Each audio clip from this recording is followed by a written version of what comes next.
Very good evening to all of you assembled here in this hall.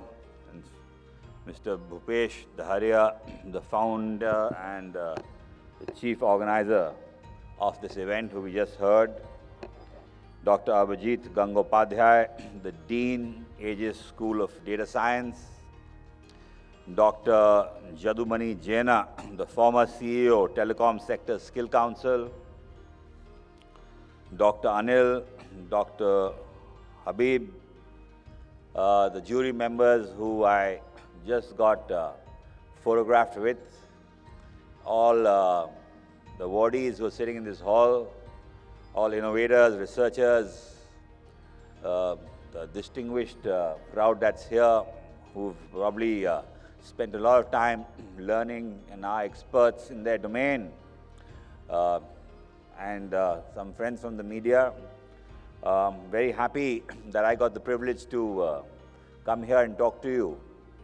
And this is, like Mr. Dharia just said, it's so important and relevant. And I'm glad now that he has moved on with that innovation challenge that has been announced, where it will be now what innovate karega India to badhega India. Yeah, it's rightly timed, and because now India has excelled in most of its fields, but one thing that it really lacks is research and development and of course innovation, where a lot has been done, but a lot needs to be done. So I'm glad that organizations such as yours hold these award ceremonies and recognize the efforts of our researchers, of the people who are with a bent of mind of innovation and are excelling in their fields, are being recognized for their efforts. And I'm sure the jury, which is so distinguished, and the process, and this is, I believe, the 15th annual award. And today, being the 20th of February, is also the World Social Justice Day. And the Prime Minister, Shri Narendra Modi ji, has always said to democratize access to technology, to ensure that, empowering our citizens is the primary concern. And truly social justice means the equal opportunity and access to all. And that would be the key. And, one such example where India is showcased is the UPI, which has transformed people's lives, not only at the top end, but, at the grassroots and at the last mile. And, when we go to various forums, even abroad, we talk about the scale of UPI. So many billions of transactions that have happened.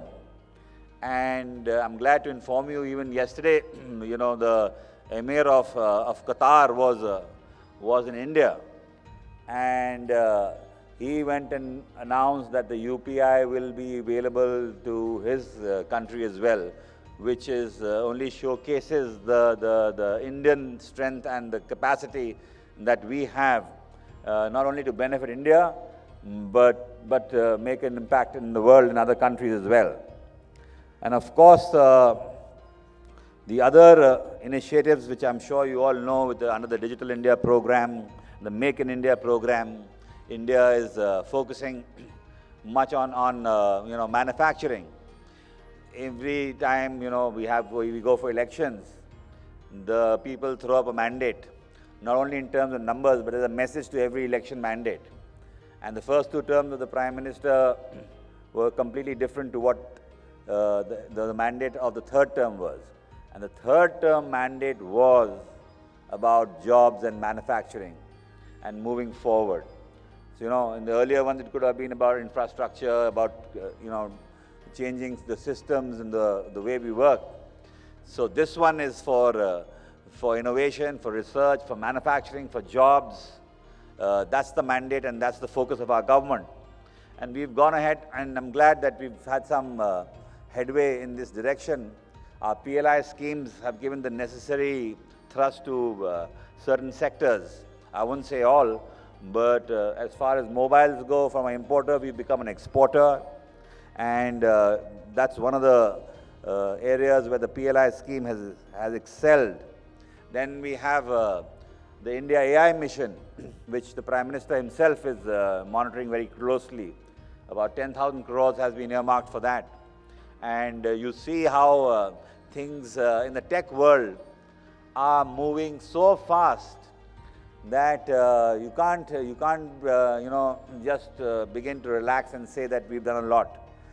Every day, a new thing comes up. You wake up tomorrow morning, and some neighboring country has come out with a new model, and which leads to thousands of billions of dollars crashing in some other part of the world.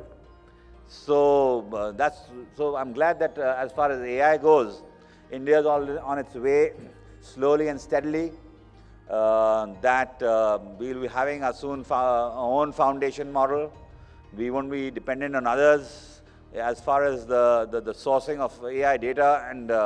And then, of course, when I talk about AI, and the other day I was got a chance with Mr. Satya Nadella, who had come to India. And I already told him that India is, of course, the skill capital of the world. We have the maximum skilled workforce. But a lot needs to be done even further because the numbers are huge.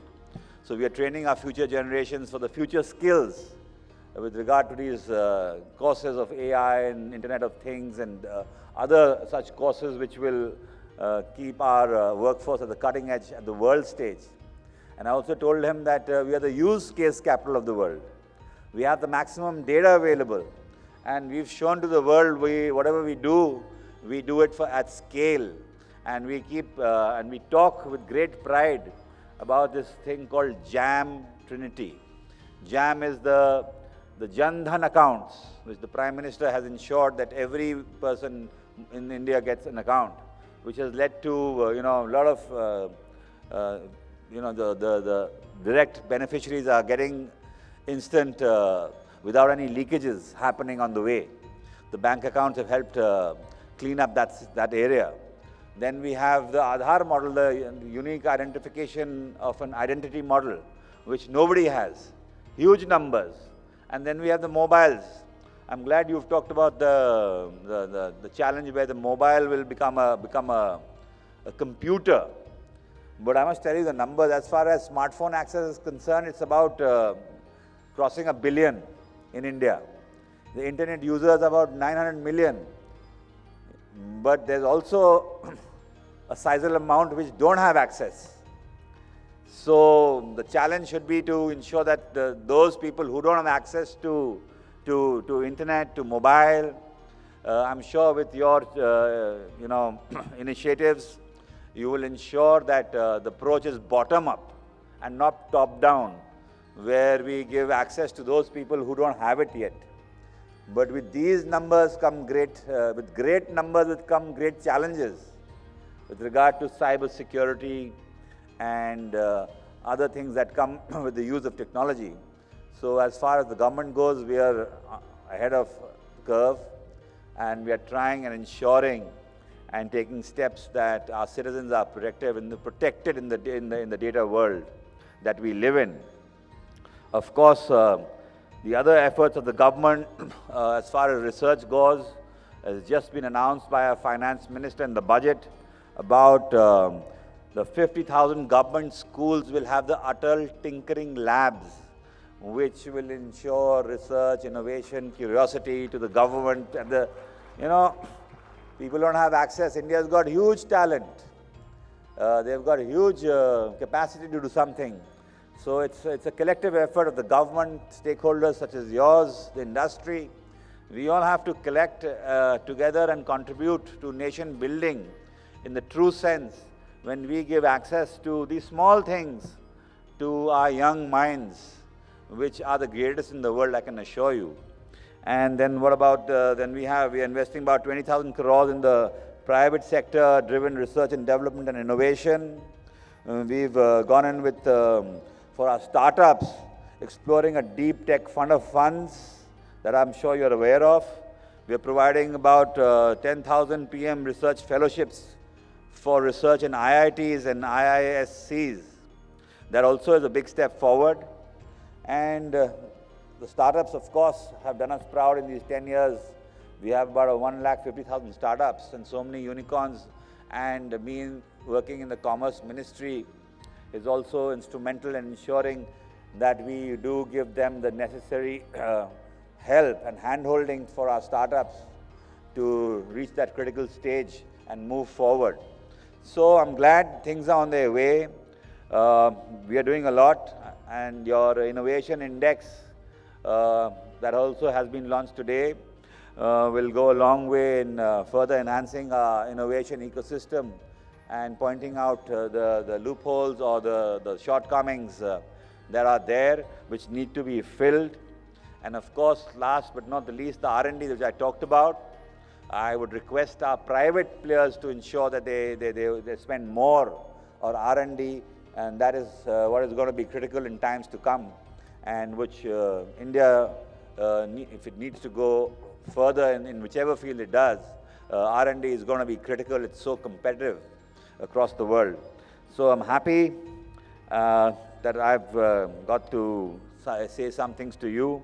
I hope that it does make some difference. And on a personal side, now that I have got the opportunity to talk to you, but I'm going to be sad that I won't be here to hear your views, but feel free to get in touch.